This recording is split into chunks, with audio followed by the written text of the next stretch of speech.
నమస్తే welcome to our channel నేను మీ ప్రియాంకారావు ఇప్పటి వరకు ఉగ్రవాదుల దాడి అంటే అయితే బ్లాస్ట్లు లేదంటే గన్తో షూట్ చేయడం ఇవి మాత్రమే మనం చూసాము ఇప్పుడు ఒక కొత్త పంథాలో ఉగ్రవాదులు వచ్చారు ఏం చేయబోతున్నారు ఈ దేశాన్ని ఇప్పుడు పెద్ద క్వశ్చన్ మార్క్ ఎలా మనల్ని అటాక్ చేయబోతున్నారు అనేది ఇంకా పెద్ద క్వశ్చన్ మార్క్ గా ప్రస్తుతం ఏర్పడింది మరి మన ఆలోచనలకి భిన్నంగా వీళ్ళేస్తున్న ఎత్తుగడలకి ఎలా చెక్ పెట్టాలి అసలు ఈ రోజు కొత్తగా బయటపడ్డ ఆ ఎత్తుగడ ఏంటి అనేది తెలుసుకుందాం మనతో మాట్లాడడానికి సీనియర్ జర్నలిస్ట్ శేషరావు గారు ఉన్నారు ఆయన తెలుసుకుందాం నమస్కారం సార్ సార్ ఇప్పటివరకు ఉగ్రవాదులు దాడి చేశారు అనగానే రెండు గుర్తుకొస్తాయి కానీ ఇప్పుడు ఏదైతే కొత్తగా వెలుగు చూసిందో అందరినీ ఆశ్చర్యపరుస్తుంది ఏంటి అసలు ఎలా ఇదంతా జరుగుతుంది ఏం కొత్తగా కనిపెట్టారు కొత్త పందాలో ఉగ్రవాదులు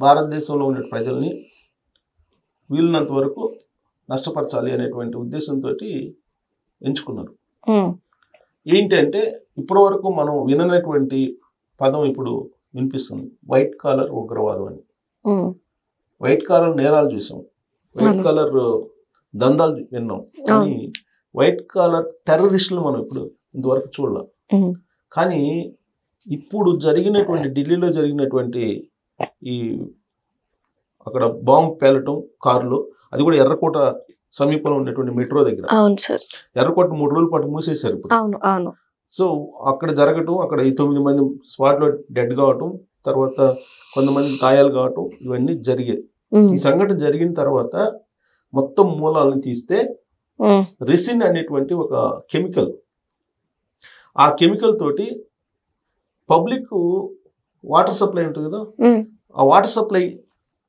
ట్యాంకుల్లో వేసేసి ఒకేసారి సామూహికంగా పబ్లిక్ అందరిని చంపేయాలనేటువంటి ప్రయత్నం చేశారు కుట్ర పడినారు ఎవరు అది కుట్ర పడింది తెలుసా హైదరాబాద్కు సంబంధించినటువంటి డాక్టర్ మొహినుద్దీన్ అని అతను హైదరాబాద్ సంబంధించిన డాక్టర్ ఇతను చైనాలో ఎంబీబీఎస్ చేసి ఇక్కడికి వచ్చి ఆన్లైన్లో కన్సల్టెంట్ గా పనిచేస్తున్నాడు ఇతనికి ఉగ్రవాద హ్యాండిల్స్ తోటి లింకప్ అయింది దాంతో ఉగ్రవాదాలకు సంబంధించినటువంటి వ్యవహారం అంతా నడుపుతూ ఉన్నాడు రెసిన్ అనేటువంటి ఒక రసాయనాన్ని కలిపి అసలు ఆయన ఇంట్లోనే తయారు చేస్తున్నాడంట రెసిన్ అనేటువంటి విష పదార్థాన్ని ఆయన ఇంట్లోనే తయారు చేస్తున్నాడు దేంట్లో నుంచి ఆముదాల గింజల్లో నుంచి తయారు చేస్తున్నాడు అని చెప్పి ప్రాథమికంగా తయారు చేస్తున్నాడు ఆముదాల గింజల్లో నుంచి అది తీసుకొని దాంతో కొంత కెమికల్ కలిపి ఆ రియాక్షన్స్ ఏమి ఉంటాయి రెసిన్ ఆ కాంబినేషన్ మనకు తెలియదు కదా కాంబినేషన్ అన్ని అతను డాక్టర్ కాబట్టి అతను తెలుసు కెమికల్ కాంబినేషన్ అంతా సో అతను దీన్ని తయారు చేసి దీన్ని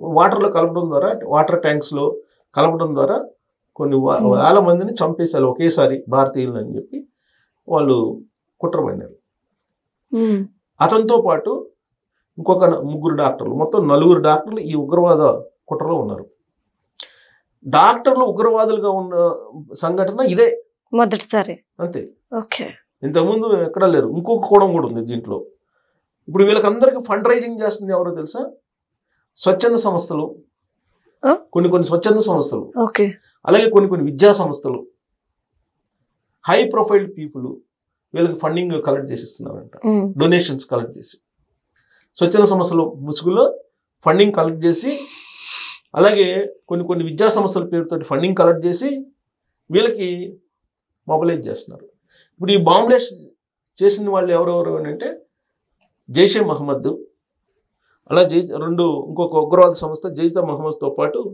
ఏజియుహెచ్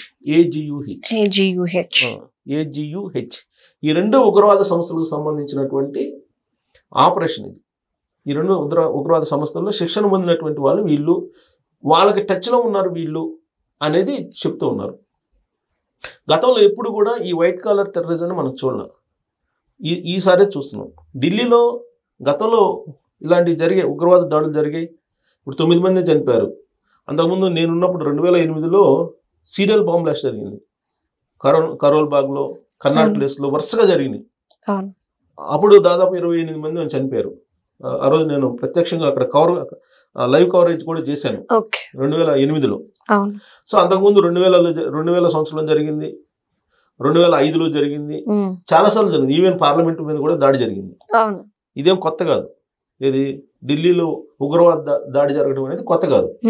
కాకపోతే మోడస్ ఆఫ్ ఆపరేషన్ ని మార్చేశారు వాళ్ళు.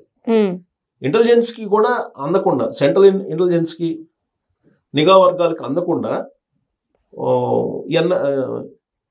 ఎన్ఐఏ వాళ్ళకి, నేషనల్ ఏజెన్సీ వాళ్ళకి, ఇన్వెస్టిగేషన్ ఏజెన్సీ వాళ్ళకి, వీళ్ళెవ్వరికి కూడా అనుమానం రాకుండా చేసినటువంటి ప్రక్రియ. ఎలా చేస్తున్నారు అని అంటే, ఇప్పుడు జైషే మహమ్మద్ కానీ, నేను ఇందాక చెప్పినటువంటి AGUH లాంటి ఉగ్రవాద సంస్థలు వాళ్ళ హ్యాండిల్స్లోకి ఈ ప్రొఫెషనల్స్ని అట్రాక్ట్ చేస్తున్నారు. ప్రొఫెషనల్స్ని అట్రాక్ట్ చేసి వాళ్ళ అవసరాలు ఫస్ట్ ఫేజ్లో వాళ్ళ అవసరాలు తీరుస్తున్నారట. నీకేం కావాలని, ఎలాంటి సహాయం చేయాలి అని చెప్పి వాళ్ళని అడిగి వాళ్ళకి సహాయం చేసి వాళ్ళ వైపు తిప్పుకున్న తర్వాత వాళ్ళని ఉగ్రవాద కార్యకలాపాల వైపు మళ్లిస్తున్నారు అనేది ఇప్పుడు ప్రాథమికంగా దర్యాప్తు సంస్థల్లో అనుమానిస్తున్నటువంటి అంశం. ఇంకోటి ఏంటంటే, భారతదేశంలో ఎక్కడ ఉగ్రవాద దాడులు జరిగినా, బ్లాస్టులు జరిగినా దాని మూలాలు మనకు హైదరాబాద్లో కనిపిస్తుంటాయి. హైదరాబాద్ మూలం లేకుండా ఏ ఒక్క బాంబు బ్లాస్ట్ జరగలేదు ఇప్పటి వరకు. నువ్వు ఎక్కడ జరిగినా కానీ హైదరాబాద్లో మూలాలు ఉంటాయి. ఎందుకుంటాయి మూలాలు అని అంటే, హైదరాబాద్లో ఉండేటువంటి పాత బస్తీకి వెళ్ళి సెర్చ్ చేసేటువంటి పరిస్థితి లేదు ఇవాళకి కూడా. ఇప్పుడు పోలీస్కి ఇంటింటికి వెళ్ళి సెర్చ్ చేసేటువంటి పరిస్థితి లేదు హైదరాబాద్ పాత బస్తీలో. కారణం ఏంటి? ఎవరు అధికారంలో ఉన్నా కానీ ఎంఐఎం సపోర్ట్ ఉంటే తప్ప మనం అధికారంలో రాము అనేటువంటి ఒక అభిప్రాయం ఉంది.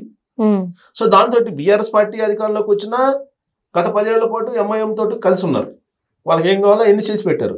ఈవెన్ 10,000 కోట్ల రూపాయల బకాయిలు, విద్యుత్ బకాయిలు ఉన్నా కానీ అక్కడికి వెళ్ళి వసూలు చేసుకోవడానికి కూడా ధైర్యం చేయాలి. వాటర్ బిల్స్ కట్టకపోయినా కానీ వాటర్ సప్లై ఇస్తున్నారు కానీ అక్కడికి వెళ్ళి బిల్స్ వసూలు చేసుకునే ధైర్యం చేయాలి. అలా అని చెప్పి కరెంట్ కట్, వాటర్ కట్ చేయొచ్చు కదా, చెయ్యరు. చేసే ధైర్యం కూడా ఈ ప్రభుత్వాలకు లేదు. అదే మనలాంటి వాళ్ళకి కరెంట్ కట్టకపోతే ఇమీడియట్ కరెంట్ కట్ చేస్తారు, వాటర్ బిల్ కట్టకపోతే వాటర్ కట్ చేస్తారు. పాత బస్తీలో కట్ చేయమని చెప్పండి, చేయరు. చేసే ధైర్యం లేదు ఏ ప్రభుత్వాలకి.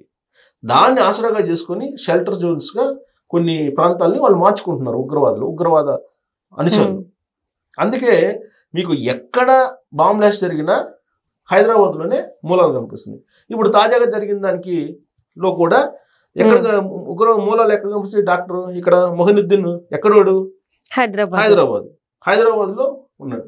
సో దొరికినటువంటి వాళ్ళలో నేను చెప్తాను, ఈ దొరికినటువంటి వాళ్ళలో మీరు 5 పేర్లు కనుక వింటే, ఈ 5 ఎవరెవరు ఉన్నారు అంటే హైదరాబాద్కి చెందిన వాళ్ళు, డాక్టర్లు ప్రధానంగా. ఈ డాక్టర్లు ఎవరెవరు అనేది కనుక చూస్తే మీరు ఆశ్చర్యపోతారు. ఈ 5 అరెస్ట్ అయినటువంటి వాళ్ళలో అరెస్ట్ అయిన ఉగ్ర డాక్టర్లు ఎవరు అంటే, డాక్టర్ అదిల్ రాథర్. ఇతను ఎక్కడ? అతను జమ్మూ కాశ్మీర్లో ఉంటాడు. అతను అనంతనాగ్ జిల్లా కాజీగుండ్ అనంతనాగ్లోని ప్రభుత్వ మెడికల్ కాలేజీలో గత ఏడాది అక్టోబర్ 24 వరకు ఇతను రెసిడెంట్ డాక్టర్. ఓకే. ఇతను జైషే మహమ్మద్ తోటి, తర్వాత AGUH తోనూ సంబంధాలు ఉన్నట్టు గుర్తించారు. ఉత్తరప్రదేశ్లో సహరాన్పూర్లో ఈ నెల 6న అతన్ని అరెస్ట్ చేశారు.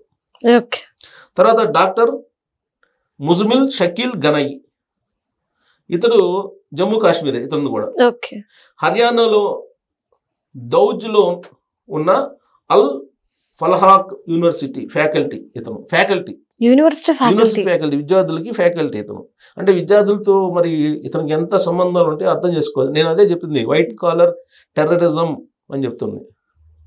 అందుకే ఈసారి వైట్ కాలర్ టెర్రరిజం బయటపడిందని నేను అందుకే చెప్పాను. ఇతను 2 వేరు హౌసెస్ని రెంట్కి తీసుకొని అక్కడే భారీ మొత్తం సామాగ్రి RDX అవన్నీ తయారు చేస్తూ పట్టుబడ్డాడు ఇతను. ఇతను ఈ ఫస్ట్ అక్కడ దొరికాడు కదా, జమ్మూ కాశ్మీర్లో దొరికిన అతను రాధార్ అని అతన్ని ఇన్వెస్టిగేషన్ చేస్తే ఇతను సమాచారం ఇచ్చాడు. ఇతను కూడా అరెస్ట్ చేశారు. ఇతను శ్రీనగర్లో ఇటీవల కాలంలో జైషే మహమ్మద్ వాళ్ళు పోస్టర్లు వేశారు, ఇతను హస్తం ఉందని చెప్పి అనుమానిస్తున్నారు. ఇక మహిళా డాక్టర్, ఈ మహిళా డాక్టరు అల్ ఫలాహ్ యూనివర్సిటీ, సేమ్ యూనివర్సిటీ అల్ ఫలాహ్ యూనివర్సిటీలోనే ఈడు కూడా పనిచేస్తున్నారు. ఈ నెల 27న అరెస్ట్ చేశారు. ఈ నెల 27వ తారీఖున అరెస్ట్ చేశారు. ఆమె కారులో అసాల్ రైఫిల్ ఉంది. అంటే మన ఆర్మీ వాళ్ళు ఆడతారు కదా అసాల్ట్ అవును, రైఫిల్, అవును. అంత అంటే మిషన్ గన్ కన్నా పవర్ఫుల్ మిషన్ గన్ ఆ కార్లో దొరికింది. తర్వాత ఇంకా బయట పెట్టాలి అతని వివరాలు ఏది ఇక డాక్టర్ అహ్మద్ సయ్యద్ ముహిద్దీన్, ఇతను మన హైదరాబాద్ చెందినటువంటి డాక్టర్. గుజరాత్ ATS పోలీసులు అతను అరెస్ట్ చేశారు. ఇతను సొంత ఇంట్లోనే రెసిన్ అనే విష పదార్థం తయారు చేసినట్టు గుర్తించారు. అంటే మొత్తం అందరూ doctors, faculty, white colour. So ఇప్పుడు మన చుట్టూ ఉండే వాళ్ళని ఎవరు నమ్మాలో ఎవరు నమ్మకూడదు, ఎవరు ఉగ్రవాదులతో ఉన్నారో తెలియనటువంటి సిచ్యువేషన్ అనమాట. మనం అంటే ప్రొఫెసర్ నమ్మకూడదు, డాక్టర్లు నమ్మకూడదు, ఫ్యాకల్టీని నమ్మే పరిస్థితి లేదు. అంటే ఎవరితోటి వీళ్ళకి లింక్స్ ఉన్నాయి అనేది అర్థం కాని పరిస్థితి. సో కాబట్టి ఇది భారతదేశ వ్యాప్తంగా ఇంకా ఎంతమంది ఉన్నారో కూడా అర్థం కావట్లేదు. ఇప్పుడు ఏజెన్సీలకి, ఇన్వెస్టిగేషన్ ఏజెన్సీస్కి గతంలో ఎప్పుడు వైట్ కాలర్ ఉగ్రవాదం లేదు, టెర్రరిజం ఇప్పుడు స్టార్ట్ అయింది. ఇది కొత్త పందా ఇది. సో రాబోయే రోజుల్లో వీళ్ళు ఖచ్చితంగా పట్టుకుంటారు. ఇంటెలిజెన్స్ ఎవరెవరు ఉన్నారు ఈ నెట్వర్క్ మొత్తం కదిలితే తప్ప పరిష్కారం లేదు, లేదంటే ఇలాంటివి జరుగుతుంటాయి. Right, thank you so much sir.